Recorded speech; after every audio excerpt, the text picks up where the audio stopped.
안녕하세요. 네, 한 주간 동안 어떻게 주님 안에서 감사했나요? 네, 우리가 참 하루하루가요, 주님 없이는 살 수 없습니다. 오늘 제목이 침묵 속에 숨겨진 하나님의 사랑인데, 그 사랑 속에 숨겨진 또 우리를 향한 그 메시지를 좀 더 우리가 더 잘 이해하고자 준비를 했습니다. 이 창세기의 말씀을 통해서 어, 제가 어떤 제 어릴 때 얘기를 하나 시작하고 진행하려고 합니다. 제가 그 한 4, 5살 때였어요. 4, 5살 이렇게 조금 할 때, 그러니까 저 얼굴은 아니고요. 예, 아니고요. 그 어릴 때 그 있었던 경험이었는데 처음 보는 신기한 한 물건이었습니다. 저게 뭐죠? 이시 예, 예, 맞아요. 저는 어렸을 때 이제 호치키스라고 그러더라고요. 근데 이제 그건 이제 일본 회사에서 쓰는 말이고 스탬플러라고 하잖아요. 저거를. 근데 저게 뭔지 전혀 몰랐어요. 예. 근데 저게에서 나는 소리 때문에 되게 제가 되게 관심이 많았어요. 이렇게 딱딱 찍으면 딱딱딱 소리가 나는 게 정말 신기했고 한번 만져보고 싶다는 그런 어릴 때 그런 마음이 가서 이렇게 만져보려고 하면은 아버지가 "이거 만지면 안 된다.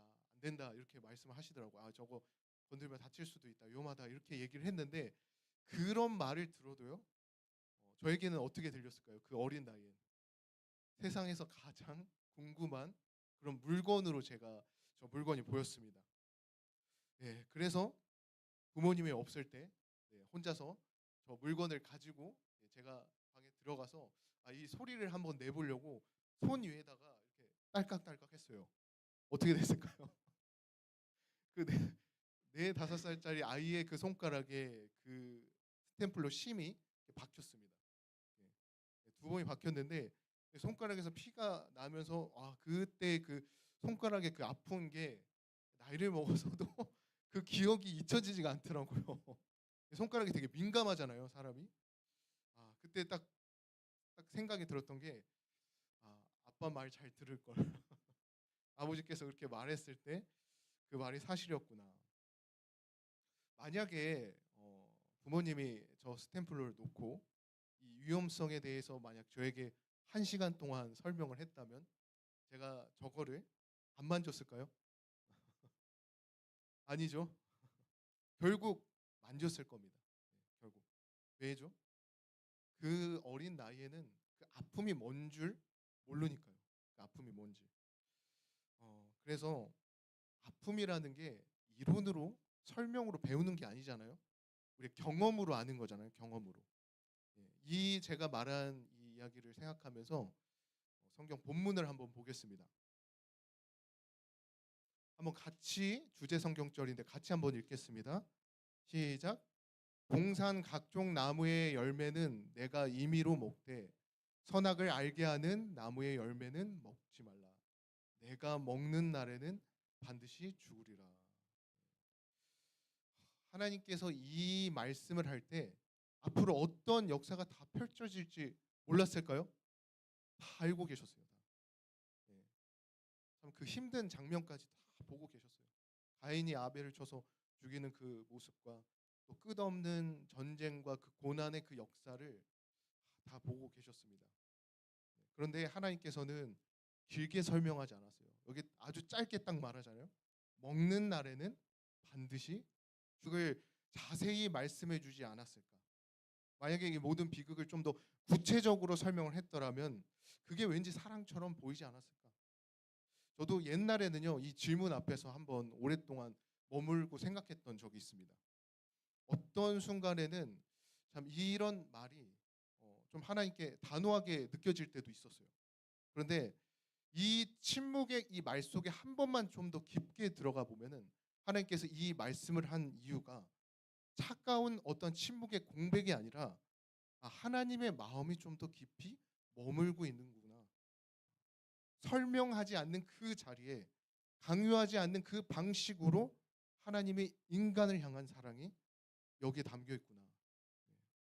오늘 저는요 그 침묵 속에서 보여주는 하나님의 사랑을요 그 침묵 속에서 지금 시대에 우리에게 말하고자 하는 그 메시지를 한 세 가지 빛으로 말하고자 합니다. 먼저 제가 하나의 질문을 하자는데 할 건데요. 하나님은 왜 에덴 동산의 그 한 가운데에 왜 이 선악과 나무를 두셨을까? 우리가 좀만 생각해 보면 그 나무만 없다면은 어떠한 그런 재도 눈물도 아픔도 시작되지 않을 수도 있잖아요. 근데 이 질문 앞에서 아직 잘 모르시는 분들은 되게 오해를 많이 하시는 분들이 있더라고요. 예. 그러나 이 나무는요, 이 선악과는 시험이 아니죠. 사랑이 남겨놓은 자리구나라는 것을 오늘 이 말씀을 통해서 알았으면 합니다. 하나님은 뭐죠? 하나님은 우리가 항상 하는 말이죠. 하나님은 사랑이시다. 사랑. 그런데 이 사랑에는 항상 따라오는 게 하나 있습니다. 뭘까요? 뭐가 하나 따라오죠? 네, 뭐 많이 있죠. 뭐 구원도 있고 희생도 있고 다양한 게 있지만은 제가 얘기하고 싶은 건 자유입니다. 자유. 네. 거절할 수 없는 사랑이 사랑일까요? 아니죠. 선택할 수 없는 관계가 이게 관계를 유지하는 걸까요? 아니죠. 어, 제가 그 최근에 그 몇 년 전에 제가 그 프로포즈 했던 그 날을요, 잊을 수가 없습니다. 제가 평생에 이벤트라는 것을 저는 준비해 본 적이 없던 사람이었어요. 뭐 그렇다고 연애 경험이 이렇게 있는 사람도 아니었습니다. 아내에게 그 다이아몬드 반지는 아니지만 다이아몬드 모형의 풍선은 줬습니다. 네. 그리고 나서 아내에게 정말 주님이 주는 선물이라는 그 사랑이라는 선물과 같이 그동안 만났던 그런 모든 이미지를 하나의 영상으로 만들어서 보여줬어요. 근데 그걸 다 보여주고 나서 이제 뭐 해야 되죠? 그렇죠? 나가서 말을 해야 되잖아요. 와, 근데 그 순간의 1초 1초가 너무 길게 느껴지고 아니, 몸이 이렇게 나가질 않는 겁니다. 왜 그럴게요? 너무 떨리니까 긴장되니까. 예. 왠지 내가 이렇게 했는데 제가 하는 준비가 마음에 안 들을까 봐. 제가 했던 것들이 만약에 이게 별로라는 말이 들릴까 봐. 아니 왜 그런 걱정을 하면서 앞에서 머뭇거리고 있었나 그런 생각이 들더라고요. 네. 만약에 지금 아내가 그때 당시에 만약에 무조건 내라고만 했더라면 그게 사랑이었을까요? 거절할 수 없듯이 그냥 무조건 내라고만 했다면 아니죠. 거절 당할 수 있는 그 가능성 앞에 서 있기 때문에 그 대답이 사랑이 될 수 있는 겁니다. 어, 하나님도 그렇습니다. 하나님은 우리가 단지 그냥 버튼만 딱 누르면 반응하는 존재로 대답하기를 원하지 않았어요. 그저 하나님은요 정말 우리가 사랑하기를 원하는 존재로 대답을 원했습니다. 하나님께로 우리가 향할 수도 있고 아니면은 우리가 돌아서서 떠날 수 있는 그런 자유. 그런데 그 순간에 하나의 문이 또 열립니다. 내가 하나님께 아니요라고 내가 하나님을 떠나고 돌이킬 때 그 가능성 앞에서 뭐가 하나 열리죠? 한 글자잖아요. 한 글자. 뭐죠? 죄. 죄. 죄라는 가능성이 열립니다. 자유가 없다면 죄가 있을 수 있을까요? 자유가 없으면 죄가 있을 수 없습니다. 그러나 동시에 사랑도 존재할 수가 없습니다. 여기 예언의 신에 이런 말이 있더라고요. 부조화 선지자에 하나님께서 인간을 당신의 율법을 범할 능력이 없도록 창조하실 수 있었으며 금단의 열매를 만지지 못하도록 아담의 손을 제할 수도 있으셨다. 선택의 자유가 없었다면 그의 순종은 자원하는 순종이 아닌 강요된 굴종이 되었을 것이다. 품성의 개발은 전혀 있을 수 없을 것이다. 하나님께서도 분명히 막을 수 있었다고 합니다. 이 죄에 떨어지지 않을 수 있도록 언제든지 그 손을 붙잡아서 막을 수 있었어요. 근데 그렇게 하지 않았습니다. 왜냐하면 하나님은 안전한 존재를 만드는 게 아니라 사랑할 수 있는 존재로 만드시기를 원했기 때문이에요. 그 선택이 지금 우리에게 주어지는 자유입니다. 자유. 근데 또 이 하나님의 마음에 또 이렇게 있더라고요. 하나님께서는 당신의 모든 피조물로부터 사랑의 봉사 곧 당신의 품성을 인식함으로써 솟아나는 봉사를 원하신다. 그분은 강제적 굴종을 기뻐하지 않으심으로 모든 존재로 하여금 당신께 자원하여 봉사하도록 그들에게 의지의 자유를 허락하신다. 여기 또 성경에 또 이런 말이 있습니다. 내가 오늘 하늘과 땅을 불러 너희에게 증거를 삼노라. 내가 생명과 사망과 복과 저주를 내 앞에 두었은즉 너와 내 자손이 살기 위하여 뭐로 택하다? 생명을 택하고. 방금 이 두 개의 그 문장을 한번 보시면요. 에덴에서도 신의 산에서도 그리고 오늘 이 자리에서도 똑같습니다. 하나님은 동일하게 말해요. 우리에게. 내가 두었다. 너가 선택하라. 강요일까요? 강요가 아닙니다. 하나님은 여전히 우리를 기다리시고 지금 이 순간에도 우리의 선택을 사랑으로 기다립니다. 그래서 이 첫 번째 제가 말하고자 하는 결론은요. 선악을 알게 하는 나무는요. 함정이 아니라 자유의 증거고 사랑의 선언입니다. 그렇기 때문에 그 나무가 선악과가 에덴의 그 동산의 가운데에 서 있었기 때문에 아담은 종이 아니라 아들인 것입니다. 아들. 두 번째 빛은요. 하나님께는 실체이고 우리에게는 이론이었어요. 이 자유의 가능성이 주어졌다면은 죄라는 그 가능성이 함께 열린 겁니다. 그리고 하나님은 그 죄가 무엇을 가져올지를 처음부터 끝까지 다 알고 계셨어요. 그렇다면 우리에게 다시 한번 묻고 싶은 것은 왜 하나님은 그것을 자세히 설명하지 않았을까? 여기서 제가 말하고 싶은 건 하나님과 우리 사람의 그 관계의 높은 하나님 깊은 그 간격 속에 있는 하나의 만남 중에 하나가 있는 게 있습니다. 그게 뭐냐면 시간이에요. 시간. 여기에 그 이사야에 이런 말이 있습니다. 나는 하나님이라. 나 외에 다른 이가 없느니라. 나는 하나님이라. 나 같은 이가 없느니라. 내가 시초부터 종말을 알리며 아직 이루지 아니한 일을 옛적부터 보이고 이르기를 나의 뜻이 설 것이니 내가 나의 모든 기뻐하는 것을 이루리라 하였느라. 우리는 시간을 벗어날 수 없는 존재잖아요. 우리는 그 시간이라는 그 흐름, 그 강물 위에 우리는 사는 존재잖아요. 과거는 이미 지나갔고 미래는 아직 보지 못합니다. 아직 오지 않았어요. 그런데 하나님은 어떤 분이죠? 그 시간 너머에 계신 분이잖아요. 공간을 초월하시는 분이잖아요. 하나님에게 보는 그 미래의 그 순간들은 어떨까요? 지금 보는 것처럼 선명하실 겁니다. 그러니까 같은 죄라고 할지라도요. 하나님 보시는 그 죄는 더 실제적인 죄입니다. 이미 보았던 고통이고 이미 들었던 그 울음이고 이미 겪었던 이미 아픔이에요. 그러나 그 아담에게는 그게 어떻게 느껴졌을까요? 그것은 그냥 이론에 불과했어요. 한 번도 본 적이 없잖아요. 한 번도 이 죄라는 걸 느껴본 적이 없고 그 개념조차도 존재하지 않는 그런 이야기입니다.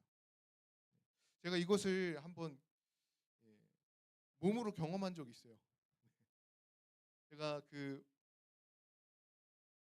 첫 아이가 이제 태어났을 때 아빠가 되는 거잖아요. 그러면서 이제 친구들이 먼저 아빠가 된 친구들이 얘기를 해요. 언제까지는 너가 참 고생할 거다. 잠을 못 잘 거다. 힘들 거다. 말은 그렇게 듣습니다. 그러나 책도 봤어요. 보면서 제가 그랬어요. 그거는 뭐 걱정할 일은 아닌 것 같다. 나는 저녁형 인간이라서 잠을 잘 안 잔다. 이렇게 친구에게 이렇게 얘기했던 적이 있었는데 참 그 말이 그냥 조언이 아니라 나의 미래였구나라는 것을 그때 경험을 참 했었습니다. 네. 아이가 태어나자마자 제가 아이를 바로 이렇게 안았어요. 근데 그 아이가 어땠을까요? 계속 우는 겁니다. 네. 환경이 확 바뀌잖아요. 배 안에 있다가 나오니까요. 근데 제가 이것저것 방법을 다 시도를 해봤어요. 다양한 방법을 해봤는데 이게 울음이 멈췄으면 좋겠는데 계속 우는 겁니다. 그 순간에 제가 어떻게 할 바를 참 몰라가지고 조금 무서웠었어요. 왜냐면 그 아내는 이미 출산 때문에 누워 있었고 몸을 못 움직이잖아요. 근데 저는 이제 아기를 이렇게 케어를 해야 되는데 저는 이미 이틀 밤을 샌 상태였어요. 근데 계속 안아보고 흔들어보고 움직여보고 눕혀보고 다시 안고 했는데도 계속 우니까 이제 몸은 아프고 힘든데 마음은 점점 막 급해지는 겁니다. 네. 근데 그러다가 이제 기도하는 마음으로 하나님 부르면서 아 이거 어떻게 해야 됩니까? 하는데 머릿속에서 딱 떠오르는 게 있었어요. 예, 짐볼 위에 앉으라는 그게 갑자기 머릿속에서 딱 떠올랐습니다. 짐볼 뭔지 아시나요? 짐볼? 약간 이렇게 큰 탱탱볼처럼 생긴 둥근 거 있잖아요. 아 근데 그 위에 아기를 이렇게 안고 앉아가지고 이렇게 탱탱탱탱 이렇게 튀듯이 움직였는데 아 놀라운 게 아이가 자는 겁니다. 아 참 그때 너무 놀랐었어요. 그러면서 역시 기도밖에 없구나. 그리고 이 통통 튀는 그 느낌이 아이에게 엄마 뱃속에 있는 그 안정감을 또 느끼게 해주는구나. 근데 그때 딱 깨달았던 것 같습니다. 듣는 것과 겪는 것은 같을까요? 전혀 다르죠. 예, 들었을 때는 그냥 이론에 불과했는데 겪어보니까 이게 실체구나. 처음부터 누가 여기 위에 올라가서 이렇게 짐볼 위에서 이렇게 하면 된다고 설명해 줬으면 얼마나 좋았을까라고 그런 생각은 들었는데 아무리 자세히 그것을 설명해 줬어도 저는 그 말이 진짜로 이게 맞는가 이해하지 못했을 것 같아요. 왜 그러면은 경험하지 않는 진리는 어떻게 들리죠? 내가 경험하지 않는 진리는 예, 잘 믿어지지 않습니다. 얕게 들려요. 잘 안 들려요. 잊어먹고. 그래서 우리가 한번 생각해 보십시오. 하나님이 죄 없는 그 아담을 앉혀놓고 이렇게 말했다고 가정해 봅시다. 내가 이 열매를 먹으면 훗날에 내 아들이 네 아들을 죽일 거야. 아담이 그 말을 이해할 수 있을까요? 죽음을 한 번도 본 적이 없는 사람입니다. 이 미움이라는 감정도 경험해 보지 않았어요. 완전한 그 평화 속에 있는 그 존재가 형이 그 동생을 죽인다는 말을 들었을 때 그게 이해의 영역으로 들어왔을까요? 오히려 저는 그래요. 저는 그런 생각이 들어요. 다른 생각이 들었을 것 같아요. 하나의 그 신비로움으로 보였을 것 같다는 생각이 듭니다. 저 열매를 보면은 그런 일이 일어난다고? 이 설명이 더 많아질수록 더 뭔가 신비로운 것 같고 왠지 제가 아까 말한 것처럼 그 만지지 말라는 그 아버지의 말처럼 세상에서 제가 그것을 너무 만지고 싶었던 그 물건으로 보였듯이 이론만으로 그냥 제 설명만으로는요 그 죄를 막지 못합니다. 오히려 호기심만 키우죠. 그래서 하나님께서 정말 지혜로우셨던 것 같습니다. 이 성경절에 딱 이렇게 말하잖아요. 결코 흔들릴 수 없는 하나의 결과만 말했잖아요. 뭐라고 했죠? 먹는 날에는 죽으리라. 반드시 죽으리라. 이게 하나의 차가운 침묵이 아닙니다. 이거는 아담이 들을 수 있는 하나의 번역된 하나님의 그 마음이에요. 사랑의 언어예요. 정령 죽으리라는 그 한마디가요. 하나님이 여태까지 보신 그 모든 고통을 그 아담의 수준에 맞는 담긴 하나님의 마음입니다. 이 부조한 선지자에 이런 말이 있습니다. 선악을 알게 하는 나무는 하나님께 대한 그들의 순종과 사랑의 시금석으로 삼아진 바 되었다. 여호와께서 동산에 있는 모든 것을 사용하는 데에 있어서 한 가지만을 금하는 것이 합당하다고 보셨다. 하나님께서는 이 100가지를 금하신 게 아닙니다. 단 하나의 그 경계만 두셨어요. 그것은 제한이 아니라 배려입니다. 배려. 설명하지 않는 것은 그것을 몰라서가 아니라 너무 많이 아셨기 때문에 다 말하지 않는 것은 무정해서 말을 하지 않은 것이 아니라 너무 깊이 사랑했기 때문입니다. 이 원리는요. 지금 이 시대에 오늘 이 시대에도 그대로 이루어집니다. 정말 중요합니다. 이 먹는 날에는 반드시 죽으리라. 이 원리는요. 하나님이 그 한 시대의 그 진리를 통해서 또 다른 시대의 충성과 그 불충성을 그대로 드러냅니다. 에덴의 그 나무가 그랬듯이 지금 이 마지막 시대는 뭐가 그렇죠? 아실 거라고 생각이 듭니다. 뭐죠? 안식일입니다. 안식일. 이 메시지를 정말 중요하게 들으셨으면 좋겠습니다. 안식일은 충성의 큰 시금석이 될 것이다. 왜냐하면 안식일은 특별히 투쟁의 초점이 되는 진리이기 때문이다. 사람들에게 마지막 시련이 닥쳐올 때 하나님을 섬기는 사람들과 섬기지 아니하는 자들을 구별하는 선이 그어질 것이다. 넷째 계명을 지키는 대신에 국가의 법률과 일치되도록 거짓 안식일을 지키는 것은 하나님과 반대되는 세력에 충성하는 표가 되는 한편, 하나님의 율법을 쫓아 참 안식일을 지키는 것은 창조주께 충성하는 증거가 된다.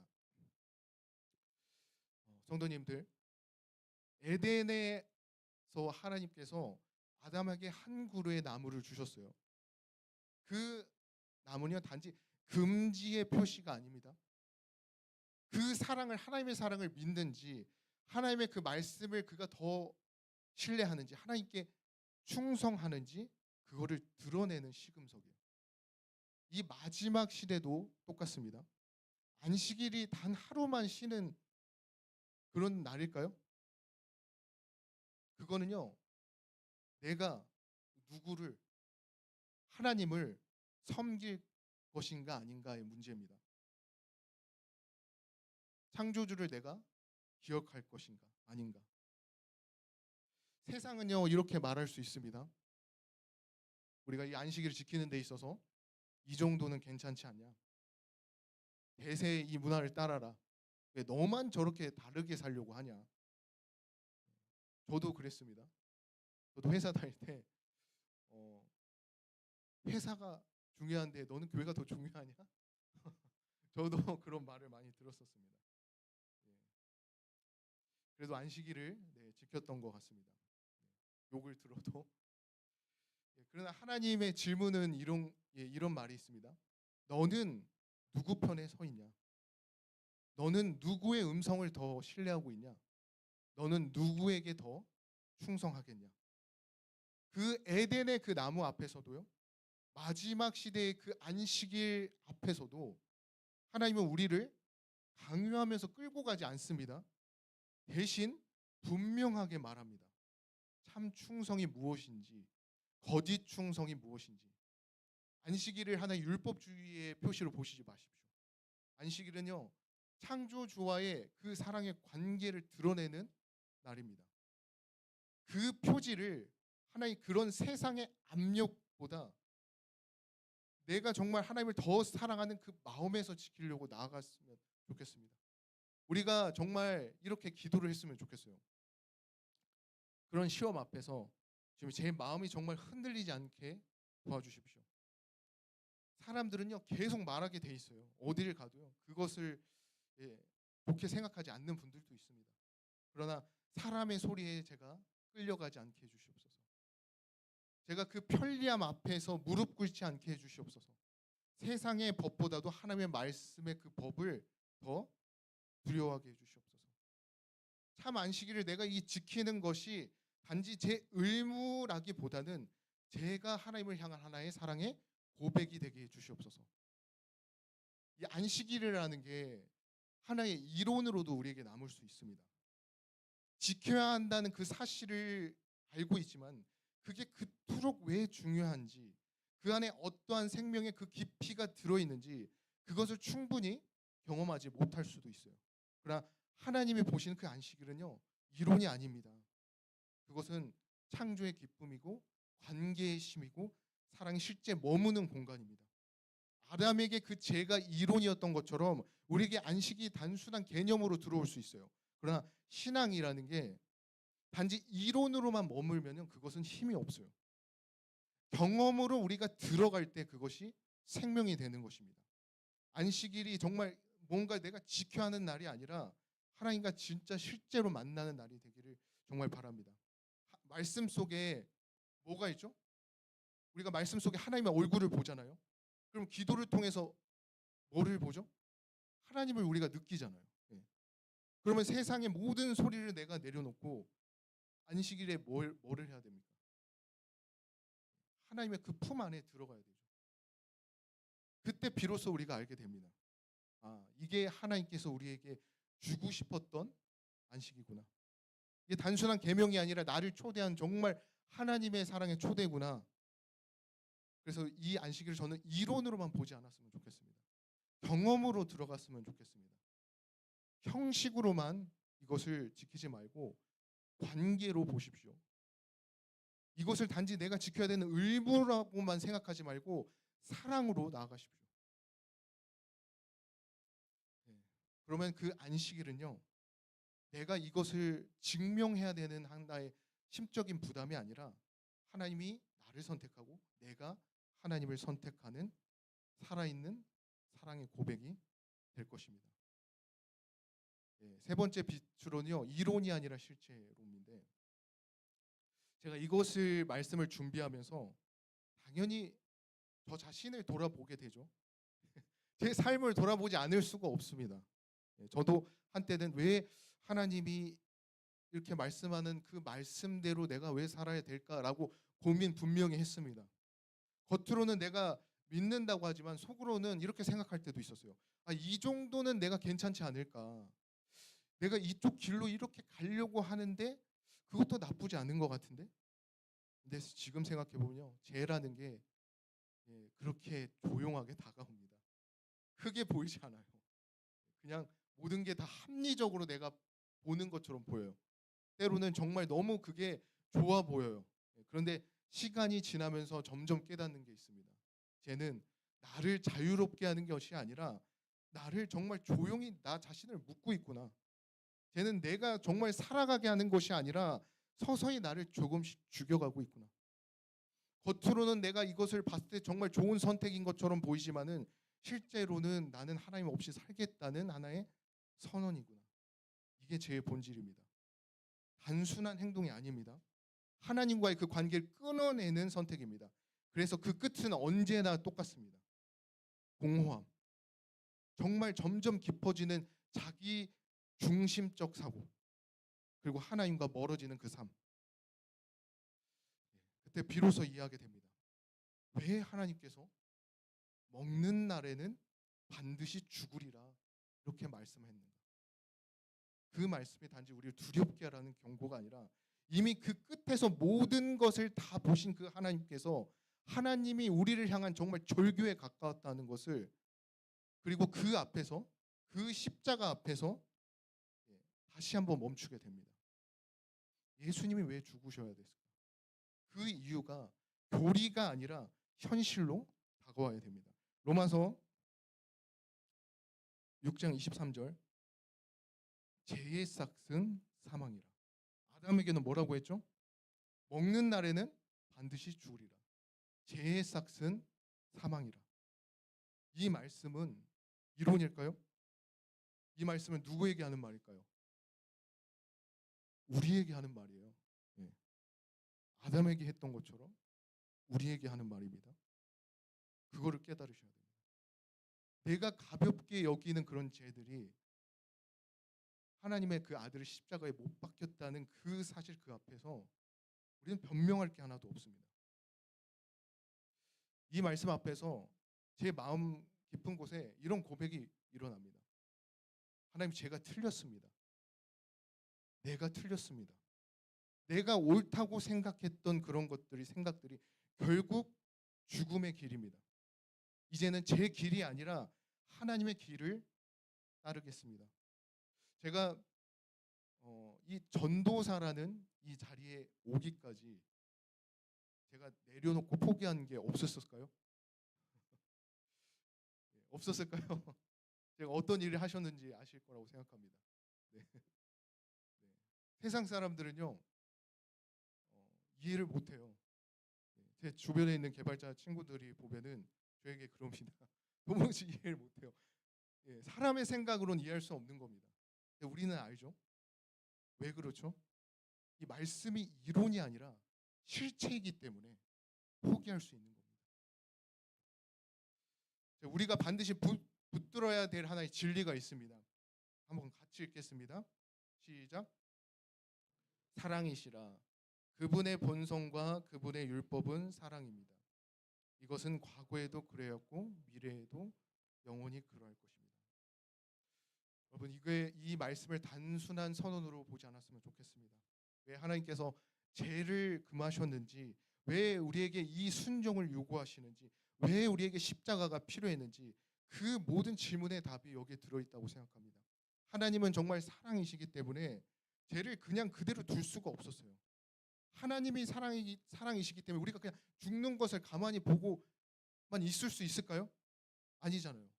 그래서 십자가로 나타난 것입니다. 하나님을 따른다는 게 억지 순종이 아니에요. 사랑을 내가 신뢰한다는 것입니다.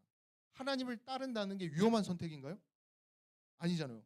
가장 나를 안전한 곳으로 인도하는 선택이고, 그것은 비합리적인 선택이 아니라 가장 합리적인 선택이고, 사랑 앞에서 내가 반응하는 것은 가장 정직한 반응입니다.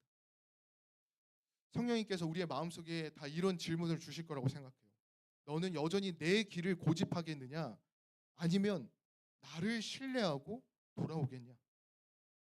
회개는요, 감정일까요? 감정이 아닙니다. 여기 뭐라 하죠? 방향을 바꾸는 것입니다. 내가 옳다고 느꼈다고 생각하는 것들을 내려놓고 하나님이 옳다고 하신 길로 돌아가는 그 방향을 바꾸는 것입니다. 오늘 이 시간에 정말 우리의 마음 깊은 곳에 오늘 이 말씀이 이런 고백으로 드러났으면 좋겠습니다. 하나님, 이해되지 않아도 내가 주님을 따르겠습니다. 내 생각이 아니라 주님의 말씀이 옳습니다. 이제 제 길에서 돌이켜 주님의 길로 돌아갑니다. 이 고백이 나의 고백이 되면요, 분명히 알게 됩니다. 분명히 알게 됩니다. 이론이 아니라 실체고, 설명이 아니라 경험이고, 우리는 분명히 알게 돼요. 하나님 안에 있는 그 생명이 얼마나 참되고 얼마나 안전한지를 우리 모두가 정말 경험하길 바라면서 말씀을 마치겠습니다. 기도하시겠습니다.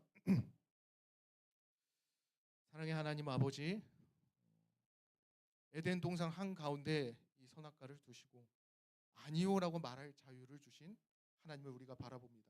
그 자유가 위험이 아니라 우리를 향한 사랑의 증거였음을 우리 모두가 깨닫게 해주시옵소서.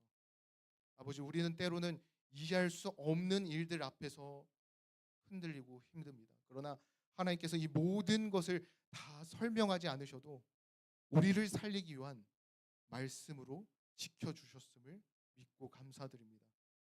그리고 말로 다 할 수 없는 그 사랑을 십자가 앞에서 예수 그리스도의 죽음으로 보여주셨음을 감사합니다. 주님, 우리가 옳다고 생각하는 판단과 우리의 죄를 용서해 주시고, 이 시간 나의 길을 다시 한번 돌이켜서 내가 붙들고 있는 것들을 내려놓고 주님의 길로 다시 한번 나가게 해 주시옵소서. 내가 이해되지 않는 순간에도 주님을 다시 한번 신뢰하게 하시고, 주님의 율법을 지키는 것이 부담이 아니라 우리를 살리는 사랑의 말씀임을 날마다 다시 한번 경험하게 해 주시옵소서. 우리가 이 선택의 자리에 설 때마다 에덴의 나무가 아니라 갈보리의 십자가를 바라보게 하시고, 그 사랑이 우리의 선택이 되게 해 주시옵소서. 끝까지 우리를 사랑하시는 예수 그리스도의 이름으로 간절히 기도드립니다. 묵상으로